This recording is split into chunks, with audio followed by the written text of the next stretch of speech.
Olá, eu sou Luciana Silva, mestranda em Educação Física pelo Programa de Mestrado do PROEF, com polo em Manaus, UFAM. E hoje vamos compreender por que a educação física deve estar presente numa escola democrática e republicana. Antes de tudo, é importante entender o que significa, O que significa essa escola democrática e republicana. Segundo o Paulo Evaldo e Gonzalez, esse tipo de escola tem como base igualdade de direitos, valorização do bem comum e a participação de todos nas decisões coletivas. Não é só do grupo, da escola, de professores, gestores, não, mas de todos que fazem parte da escola, de todos os colaboradores da escola, da comunidade escolar, dos estudantes. Então, é isso que faz com que tenha essa decisão coletiva.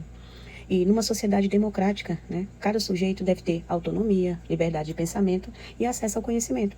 E a escola tem esse papel central nesse processo.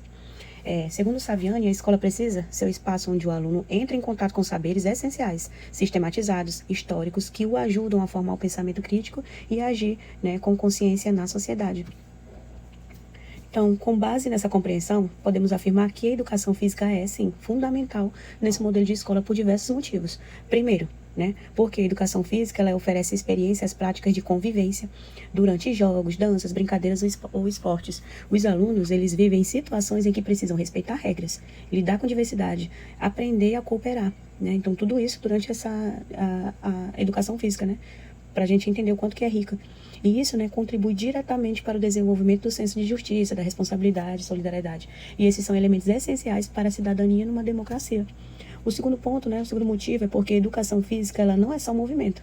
Como disse Marcos Neira, ela deve promover reflexão sobre as práticas corporais, compreendendo sua diversidade e o contexto em que foram criadas. Por exemplo, ao estudar o futebol, o aluno ele pode entender sua origem, transformação, adaptação para a inclusão de todos, tanto meninas quanto meninos, pessoas com deficiência, refletindo sobre essas questões sociais por meio da cultura corporal. Ou seja, não se resume a pegar e realizar a prática do futebol somente, como se fosse no modelo esportivista. Não, mas tem toda essa riqueza de aprendizado. O terceiro motivo é que a educação física ela ajuda a garantir o direito à participação de todos. Antigamente, como dito, na lógica esportivista, só quem tinha bom desempenho era valorizado. Hoje não. A educação física, numa escola democrática, ela deve garantir oportunidades para que todos, inclusive os que têm menos habilidade, possam estar trabalhando a inclusão e o respeito às diferenças. O quarto motivo, Saviani reforça que o papel da escola é oferecer o conhecimento essencial. E isso vale para a educação física também. Não basta apenas praticar esportes ou atividades físicas, é preciso entender os sentidos culturais do movimento, refletir sobre saúde, lazer, estética, gênero, mídia e tantos outros elementos que envolvem o corpo na sociedade.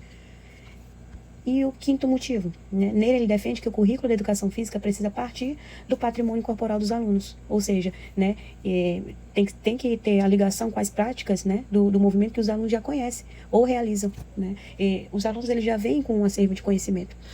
E esse patrimônio corporal dos alunos, ele se baseia em 4 princípios, que é o diálogo, com todos os grupos sociais, não só com os esportes tradicionais, como dito, Aqueles esportes que são mais conhecidos, como basquete, vôlei, handebol, futebol, futsal, Então, assim, tem que ter todo o espaço para o conhecimento e reconhecimento com os grupos sociais, E a relevância social, os alunos precisam ver sentido no que estão aprendendo, Como é que o que eles estão aprendendo vai ser aplicado onde, dentro do contexto social da realidade, Qual a importância.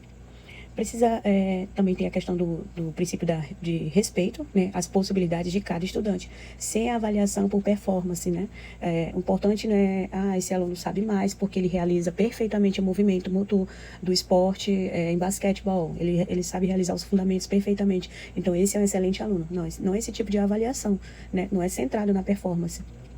E a reflexão crítica do próprio professor. Então, o professor deve pensar a sua prática e a sua identidade cultural para promover uma formação mais inclusiva e cidadã, Então, a partir do trabalho do professor, fazer com que os alunos possam ser incluídos, Independente das suas dificuldades, o professor tentava realizar o planejamento, buscando incluir os alunos, em prol dessa cidadania. O professor deve repensar constantemente a própria identidade cultural. Isso implica que o educador precisa analisar e questionar suas próprias crenças, valores e bagagem cultural, que inevitavelmente influenciam suas escolhas pedagógicas, E a forma também como aborda as manifestações corporais na aula. E essa autorreflexão é essencial para aperfeiçoar o currículo. Então, diante disso, podemos dizer que a educação física não é um complemento, mas uma parte essencial da formação